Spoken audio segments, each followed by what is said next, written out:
ประสันเสียงสนั่นประสานสายลมผู้สาวหัวพัน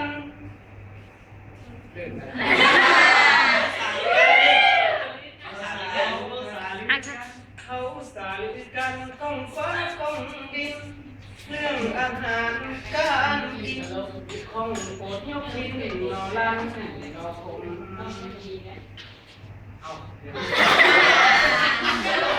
เพลงใหม่เพลงใหม่เพลงใหม่เอาเพลงใหม่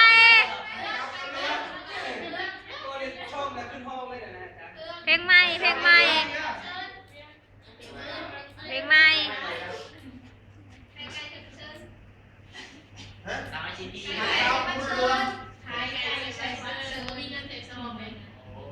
เอาห้องเลยห้องเลยเออร้องเพลงใครใครใส่มาเชิญร้องเพลงนั่นกับประจบน้ำมันร้องเพลงไม่ได้ฟังกันมาโดนโอ้น้องนำเจ้าลิ้นได้บอกฮักอายหมดจิตหมดใจแต่แล้วสาวไรเปลี่ยนใจสั่นว่าผู้บ่าวบ้านอื่นมาแย่งคนยืนเปลี่ยนใจไว้ว่าเสียแห่งที่หักกันมากเขามีเงินดอลลาร์เลยได้เป็นเคยพอถึง3 วันแม่น้องจอมควันหักเคยขึ้นบ้านเท่าแก่ผู้แก่เอิ้นควันเสียงดังกลางวันมาเจอควันเอ้ยอายมันเงินน้อยถือเข้าปล่อยก็ได้เป็นเคยแฟนของเฮาเขาเอาไปเสยหักเลยลงเอ่ยเป็นบ่สมหวังมือเจ้ากินดองเงินอายใส่ซองยังได้ขายไก่ก็ย้อนนมอาเซียนเงินหลายยังแฟนเฮาปักเสียไก่ในห้างคนเศร้าคนห้องแห่เคยกินดองนองอย่างสมหวังเสียแห่งความหักมาพัง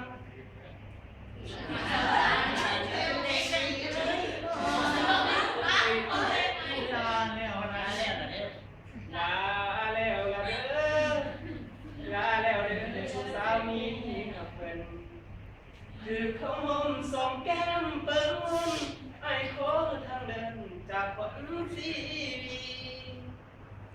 ศาสตร์นี้ศาสตร์หน้าคุณสองนำพาพ่อหน้ากันใหม่หากของอายเสียหวังเสียใส่ย้อนเงินบ่หลายชิมขายไก่โซ่งา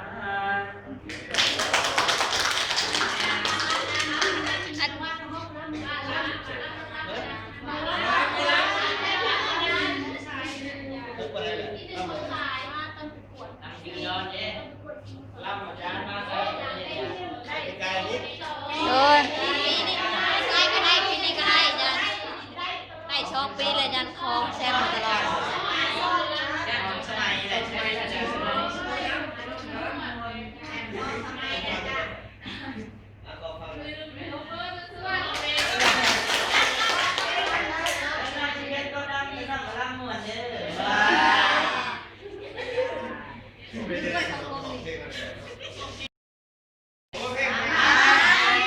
ห้องเพลงเปลี่ยนบรรยากาศในเสือเราบอกไงจะเสือน้องผู้ไทยละหมด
ด้วยหมูป่า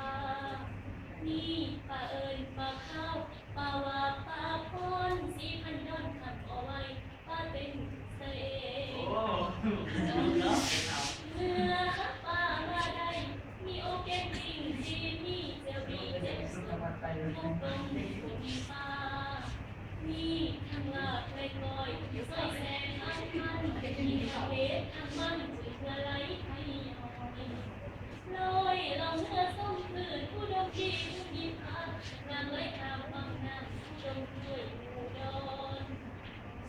ดอนของเงาเยี่ยหัวลอยเย็นกลางของยังหยำนงฟงเฟื่อนแต่ลิสั้นทรงยานดอนข้านดอนมีงานโคมีเราเอียงเทียงอยากไปสู่ตามบ้านที่เลือกตามลงลอยดอนก็เงาอาเอ๋มาดักคืนเลี้ยวพันมีพอตาเลี้ยวหวานเหมือนวันละมีป่าตามวิวและยูทูบดอนสักสังนกหัววันเอาสลากดอนน้ำเลือดเอามาให้เป็นบินสู่ทรงดอนทรงหัวดอกอมทรงสาคนทานมีดอนเอ็นดอนตาลดอนแดงคนไทย